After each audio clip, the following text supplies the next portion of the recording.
This is CNN Breaking News. And we're following the breaking news. President Trump saying he is now doubling the tariffs on Canadian aluminum and steel as markets reel for a second day in a row. The Dow Jones down now. Take a look at this. You see the Dow is way down, getting close to 600 points now, 622 points down right now, 622. It's all fueled by the enormous uncertainty over the president's trade war. Joining us now, CNN White House reporter Elena Treen. Elena. Algunas señales de ruptura institucional no se manifiestan de forma ostensible, sino que se revelan en la forma en que las viejas reglas dejan de producir los mismos efectos. El 11 de enero de 2026, el gobierno de la provincia de Ontario notificó formalmente al Departamento de Energía de los Estados Unidos que se aplicaría una nueva tasa del 25% a toda la electricidad exportada al territorio estadounidense. El comunicado, registrado como un ajuste tarifario rutinario, fue seguido de una rueda de prensa del primer ministro provincial Doug Ford, en la que la medida se presentó como una respuesta proporcional a las prácticas comerciales hostiles del actual gobierno estadounidense. El impacto del episodio no se limitó a lo que ocurrió dentro de la sala en ese momento. Los analistas energéticos de Washington, Boston y Chicago comenzaron a revisar con urgencia sus mapas de dependencia eléctrica, mientras que los sectores de la industria pesada emitieron discretas alertas sobre los riesgos de sobrecarga en las horas pico. La noticia se difundió rápidamente entre las redes regionales de energía, los consorcios industriales y las asociaciones hospitalarias. No se trataba de una crisis anunciada en tono elevado. La interdependencia eléctrica entre Canadá y Estados Unidos no es nueva. Se ha construido a lo largo de décadas mediante acuerdos binacionales que han permitido, entre otras cosas, que las centrales hidroeléctricas canadienses abastezcan directamente a decenas de ciudades del noreste de Estados Unidos. Estados como Nueva York, Vermont, Michigan e Illinois reciben una parte significativa de su energía de fuentes canadienses, a menudo en momentos estratégicos para la estabilidad de la red. Por lo tanto, la medida de Ontario, aunque limitada a una tarifa específica, se interpretó dentro del sistema como una ruptura del patrón habitual. Por primera vez desde la década de 1980, una provincia canadiense utilizaba abiertamente su posición como proveedor de energía para presionar a un socio comercial. Y esto ocurrió en medio de un contexto más amplio de deterioro diplomático. En diciembre de 2025, el gobierno de Trump había aumentado en un 50% los aranceles de importación sobre los automóviles eléctricos fabricados fuera de Estados Unidos. La medida afectaba directamente a la cadena de producción binacional que conecta las fábricas canadienses y los fabricantes de automóviles estadounidenses, especialmente en los sectores de componentes de precisión, sensores y módulos de baterías. La justificación oficial era la protección del empleo nacional y el fortalecimiento de la industria automovilística nacional.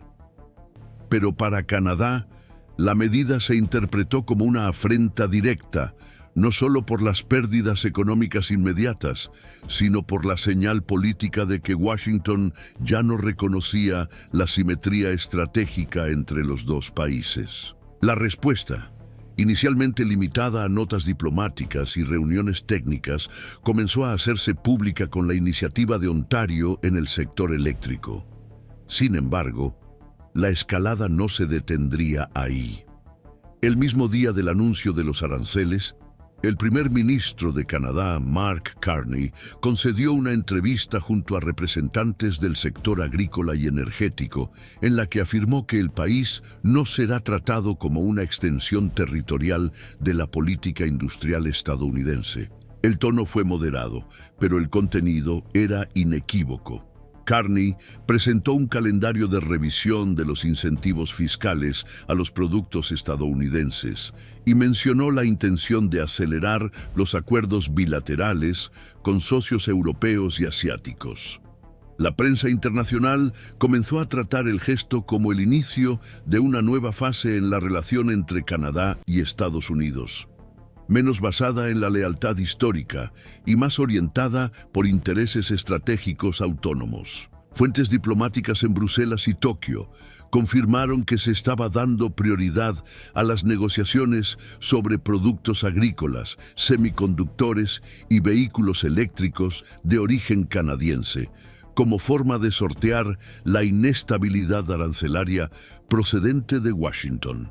Mientras tanto, dentro de Estados Unidos, las repercusiones comenzaron a intensificarse entre bastidores institucionales. El Departamento de Comercio solicitó informes internos sobre la viabilidad de redirigir el suministro energético en estados críticos, pero se encontró con obstáculos logísticos y legales.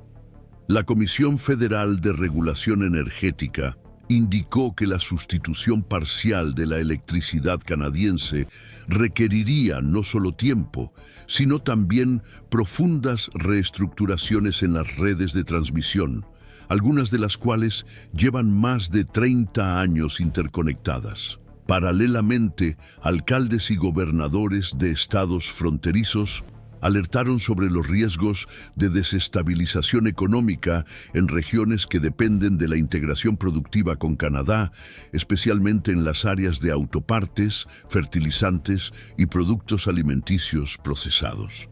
Las reacciones políticas también comenzaron a diferenciarse.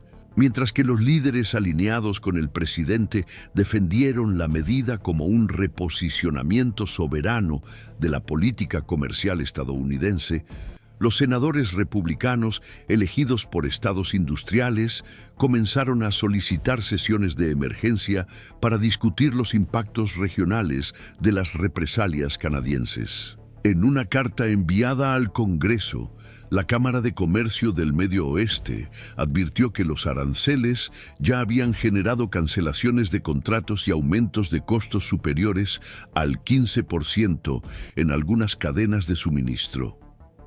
Las empresas medianas del sector agrícola en particular indicaron que el ciclo de siembra de 2026 podría verse comprometido por la incertidumbre sobre la comercialización y la tributación de las exportaciones a Canadá. Estas fracturas internas, aún incipientes, apuntan a un dilema estratégico más amplio. ¿Puede Estados Unidos mantener una política comercial de confrontación sin mecanismos diplomáticos de absorción? Detrás de la disputa sobre aranceles y comunicados hay una señal de reorganización institucional.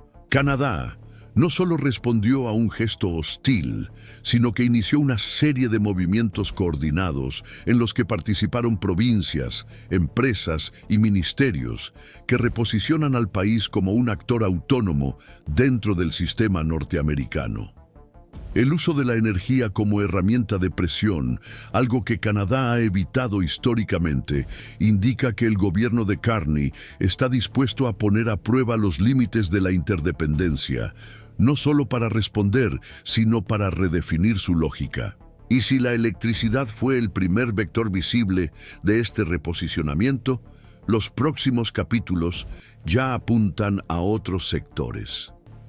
Es en este escenario donde la atención a cada nueva medida se vuelve decisiva, porque lo que está en marcha no es solo una disputa comercial, sino un intento de revisión estructural de la relación entre dos países fundadores del orden continental actual.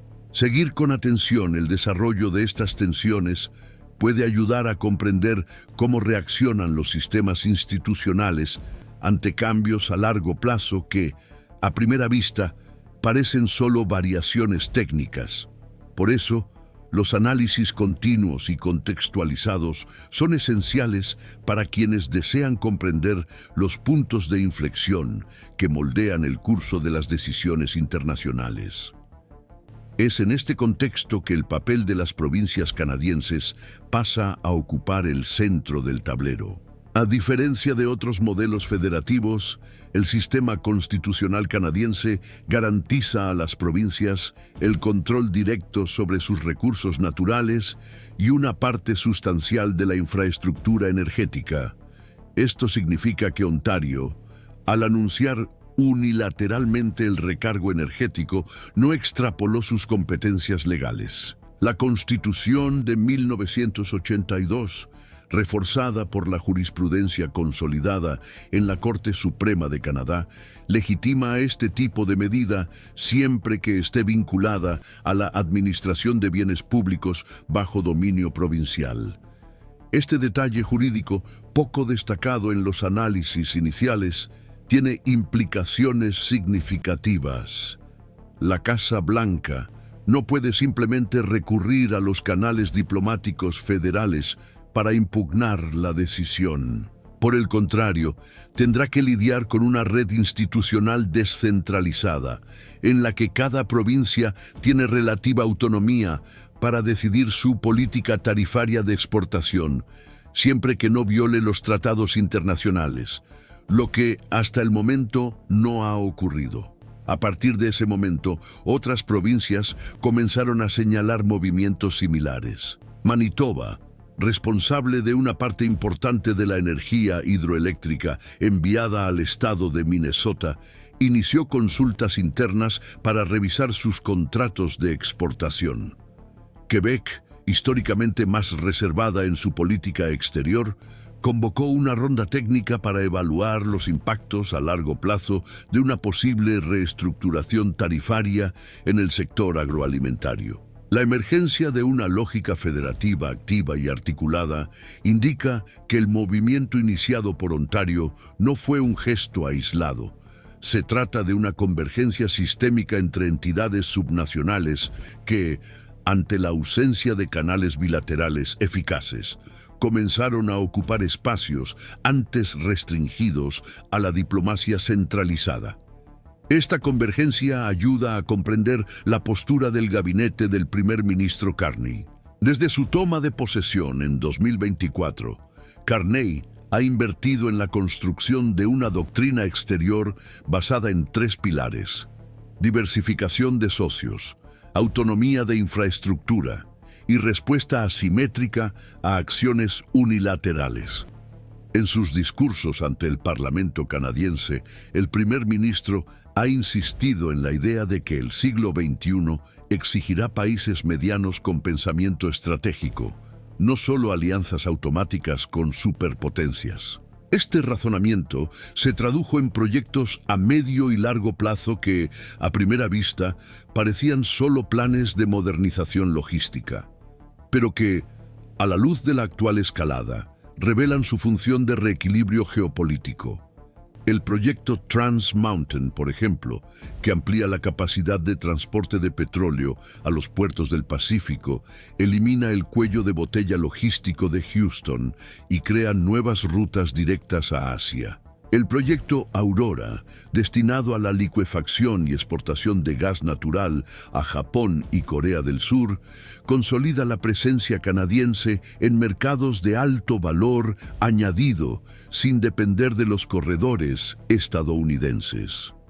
Esta arquitectura de desvinculación comenzó mucho antes de la escalada arancelaria de Trump, pero se aceleró por ella. Los informes del Banco de Canadá y del Consejo de Comercio Exterior muestran que, desde 2021, se ha producido una caída gradual en la proporción de exportaciones canadienses destinadas exclusivamente a Estados Unidos, del 75% a poco más del 62% en 4 años. Este dato, aunque no causó revuelo en ese momento, ya indicaba que los flujos comerciales se estaban reorganizando. Lo que revelan las medidas más recientes es que esta reorganización no es solo comercial, es institucional. El Estado canadiense está rediseñando, con respaldo jurídico y estrategia diplomática, el mapa de sus alianzas. En Estados Unidos, el efecto acumulado de estas acciones comienza a ejercer presión sobre estructuras que antes se consideraban sólidas. Los gobernadores de estados industriales, como Michigan y Pensilvania, han comenzado a presionar al Departamento de Comercio para que conceda excepciones arancelarias regionales. El argumento central es que gran parte de las cadenas de producción automotriz y agrícola dependen de flujos continuos con proveedores canadienses y que su interrupción comprometería los empleos, la recaudación y la seguridad alimentaria. La presión surtió un efecto inicial. La Comisión de Comercio Internacional inició un mapeo de emergencia de las cadenas de dependencia y sus puntos críticos. Pero el diagnóstico interno expone un problema mayor. Al dar prioridad a medidas amplias y centralizadas, el gobierno federal ha perdido la capacidad de calibrar los impactos regionales y con ello se aleja de las realidades locales. Esta desconexión institucional también está empezando a afectar al Congreso.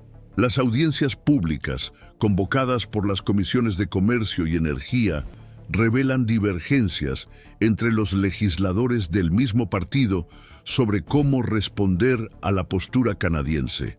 Algunos defienden una reversión parcial de los aranceles para algunos sectores, mientras que otros insisten en mantener la política de confrontación como forma de reafirmar la soberanía comercial estadounidense. En el centro de este impasse se encuentra una constatación incómoda. Los instrumentos tradicionales de presión arancelaria no están produciendo el efecto deseado, y más que eso, están fomentando una coordinación sin precedentes entre socios que antes se consideraban predecibles. A este escenario se suma la creciente articulación internacional de Canadá. En los últimos meses, representantes del gobierno de Carney han firmado memorandos de entendimiento con Alemania, Francia y el Reino Unido orientados a la cooperación energética y tecnológica. En el Pacífico, los acuerdos avanzados con Japón y Corea del Sur refuerzan la apuesta por una red alternativa de interdependencia basada en infraestructura propia y contratos a medio plazo.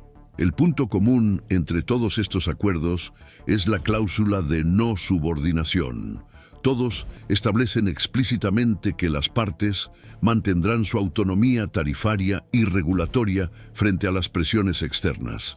Se trata de una cláusula con importantes implicaciones jurídicas y diplomáticas. Señala que Canadá ha pasado de ser un actor secundario a formular un nuevo patrón de relación entre países medianos en un contexto multipolar. Al mismo tiempo, a nivel interno, el discurso político estadounidense se enfrenta a sus propias debilidades.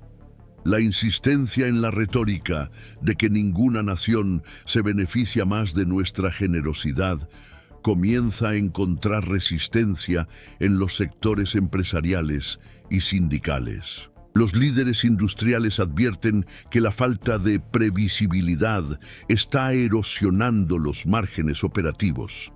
Representantes del sector agrícola, especialmente en los estados del cinturón del maíz, indican que se están perdiendo mercados alternativos en favor de países como Brasil y Australia. Los informes del Departamento de Agricultura señalan que, en los 2 últimos trimestres, las exportaciones de cereales a Canadá han caído casi un 20%, mientras que las importaciones de insumos agrícolas canadienses han aumentado más de un 30%.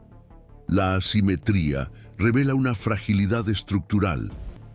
Estados Unidos, a pesar de ser una potencia agrícola, sigue dependiendo de insumos externos cuya oferta puede ser manipulada por razones políticas. Este es uno de los puntos más delicados del momento actual. La tensión comercial ha dejado de ser solo un choque de narrativas y ha pasado a producir efectos institucionales tangibles. Las agencias reguladoras están siendo presionadas para que modifiquen sus directrices. Los gobernadores exigen autonomía para renegociar contratos. Los parlamentarios comienzan a revisar sus posiciones ante los lobbies regionales. Y en el centro de esta reorganización se encuentra el progresivo vaciamiento de la capacidad del gobierno federal para imponer un modelo único de relación con sus socios. Canadá, al percibir esta fisura, optó por actuar con método, aprovechando cada inestabilidad para avanzar una pieza estratégica. Por eso, la lectura de los próximos pasos requiere una atención redoblada. Lo que se está cuestionando no es solo una tarifa, es el propio modelo de centralidad estadounidense en las cadenas productivas y en las decisiones regulatorias continentales. La lectura continua de los desarrollos de esta tensión ayuda a comprender cómo las decisiones aparentemente técnicas se convierten en catalizadores de transformaciones institucionales más amplias. Por lo tanto, los análisis consistentes e integrados son fundamentales para seguir un escenario en el que cada movimiento reposiciona el equilibrio entre la interdependencia y la autonomía. Existen diferentes interpretaciones sobre lo que realmente está sucediendo. Para una facción de la diplomacia estadounidense más vinculada al Departamento de Estado, el conjunto de decisiones recientes de Canadá constituye un alejamiento geoeconómico gradual, concebido como instrumento de presión negociadora y aún susceptible de reversión. Según esta interpretación, se trata de una respuesta estratégica destinada a ampliar el poder de negociación frente a las medidas arancelarias adoptadas por Washington. La expectativa de este grupo es que con la reducción del tono de confrontación y la reanudación de las negociaciones técnicas, sea posible reconstruir los canales de coordinación.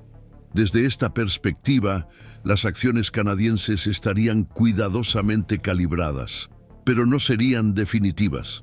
Por el contrario, una segunda corriente analítica, predominante en los medios académicos, las consultoras privadas y los sectores diplomáticos europeos, sostiene una interpretación más estructural. Canadá estaría llevando a cabo un rediseño intencionado de su inserción internacional, en el que el distanciamiento de Estados Unidos es parte integrante del proyecto, y no un efecto secundario. El punto central de la divergencia radica en la clasificación de estas decisiones. Deben entenderse como respuestas circunstanciales a un ciclo específico de tensiones, o como señales de una nueva orientación duradera de la política exterior. La multiplicación de acuerdos firmados con países europeos y asiáticos, el rápido avance de la infraestructura energética independiente y la creación de instrumentos provinciales autónomos para la gestión arancelaria refuerzan la segunda hipótesis. Además, el discurso adoptado por figuras como Mark Carney y Doug Ford evita deliberadamente cualquier tono conciliador, algo poco común en la tradición canadiense de prudencia institucional. Carney, en particular, ha reiterado la noción de soberanía funcional, una expresión que aparece de forma recurrente en sus intervenciones públicas y que sugiere un cambio de paradigma. No se trata solo de reaccionar a las presiones externas, sino de garantizar la plena capacidad de decisión sin depender indirectamente de socios históricos. En el ámbito jurídico, el escenario sienta un precedente relevante. Si otras provincias canadienses adoptan mecanismos similares a los implementados por Ontario, y si los tratados bilaterales no se actualizan a tiempo, Estados Unidos podría enfrentarse a múltiples asimetrías regulatorias simultáneas. Energía, agricultura, insumos industriales y componentes electrónicos. El riesgo no se limita al aumento de los costos, sino que implica inestabilidad sistémica. En ausencia de un foro multilateral eficaz para arbitrar disputas entre entidades subnacionales dotadas de autonomía regulatoria, como ocurre en Canadá, los conflictos tienden a resolverse de manera práctica, mediante la reorganización de los flujos comerciales, y no mediante decisiones jurídicas formales. Esto reduce la previsibilidad y eleva el costo institucional asociado a cada nueva medida. Paralelamente, la reacción de Estados Unidos a esta reconfiguración sigue siendo ambigua. Por un lado, la administración Trump ha intensificado la retórica nacionalista y ha ampliado las medidas comerciales basadas en argumentos de seguridad económica. Por otro lado, importantes segmentos del sistema político y del mundo empresarial muestran una creciente preocupación por los efectos de esta estrategia. Los analistas vinculados al Centro de Estudios Estratégicos e Internacionales argumentan que la adopción sucesiva de medidas unilaterales, sin una apertura consistente a la negociación, tiende a debilitar la propia autoridad normativa de Estados Unidos. Esta evaluación parte de la premisa de que la influencia internacional no depende solo de la capacidad de imponer decisiones, sino también del mantenimiento de aliados dentro de un entorno predecible. Al perder ese entorno, Washington deja de actuar como polo de convergencia y pasa a funcionar como foco de tensión, una transformación discreta, pero estructural. Esta percepción también se extiende entre los antiguos miembros del cuerpo diplomático estadounidense. En una declaración reciente, un ex embajador en Ottawa afirmó que Estados Unidos subestimó la profundidad del descontento canadiense y que las iniciativas actuales reflejan una acumulación prolongada de frustraciones. Subsidios agrícolas, acuerdos de defensa, transferencia de tecnología. Esta interpretación indica que Canadá no actúa solo en respuesta a los aranceles de 2025 y 2026, sino como resultado de asimetrías históricas nunca resueltas por completo. Lo que surge, por lo tanto, es una disputa por la legitimidad y no solo por las ventajas comerciales. Esto confiere a la crisis una profundidad adicional, ya que la restauración de la confianza exigirá más que ajustes puntuales en los aranceles o los tratados. Mientras tanto, el proceso de transición de Canadá hacia una economía menos dependiente del mercado estadounidense continúa a un ritmo acelerado. La puesta en marcha de nuevas terminales de gas natural en la costa del Pacífico, la expansión de ferrocarriles estratégicos para la integración interna, y las inversiones en tecnología verde orientada a la exportación refuerzan la percepción de preparación para un escenario de menor centralidad estadounidense. A largo plazo, este movimiento puede generar efectos de demostración. Si Canadá consolida su posición como polo energético y tecnológico orientado a Europa y Asia, otras economías medianas, como Australia, Noruega o Corea del Sur, podrían adoptar trayectorias similares, reduciendo el papel de Estados Unidos como eje obligatorio de intermediación económica. Aún no hay consenso sobre el punto de inflexión de este proceso. Algunos analistas consideran que una revisión parcial de la política arancelaria de Washington, acompañada de garantías mínimas de previsibilidad, podría restablecer cierto nivel de coordinación. Otros consideran que el tiempo político ha pasado y que los canales de confianza bilateral han sufrido daños duraderos. El panorama sigue abierto. Sin embargo, incluso entre los más optimistas, se reconoce que la relación no puede retomarse en los términos anteriores. Será necesaria una nueva arquitectura jurídica, un vocabulario diplomático renovado y una comprensión más realista de los límites de influencia de cada parte. En este contexto, se observa una intensificación de los litigios. Los pequeños y medianos empresarios de Estados Unidos informan de dificultades crecientes para mantener contratos con socios canadienses.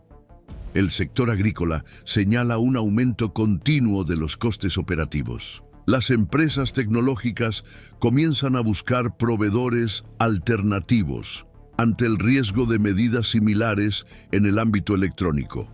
Por el lado canadiense, las asociaciones industriales indican que la diversificación de los mercados comienza a generar oportunidades concretas. contratos firmados con socios europeos y asiáticos que antes ocupaban posiciones marginales en el comercio del país. Las trayectorias se alejan de manera evidente. Mientras Estados Unidos busca preservar su influencia mediante la presión, Canadá invierte en la consolidación de su autonomía a través de redes alternativas. El desenlace de esta dinámica aún está por definirse. Los impactos institucionales, comerciales y diplomáticos dependerán no solo de decisiones formales, sino también de la capacidad de adaptación de los sistemas políticos involucrados. En última instancia, lo que se está poniendo a prueba es el alcance efectivo de la interdependencia y los límites de la autonomía, en un contexto en el que las alianzas tradicionales ya no garantizan la estabilidad. La respuesta no vendrá de una sola reunión o gesto aislado, sino de la acumulación de decisiones progresivas que, con el tiempo, definirán un nuevo equilibrio entre los dos países. Es fundamental seguir esta evolución de forma coherente.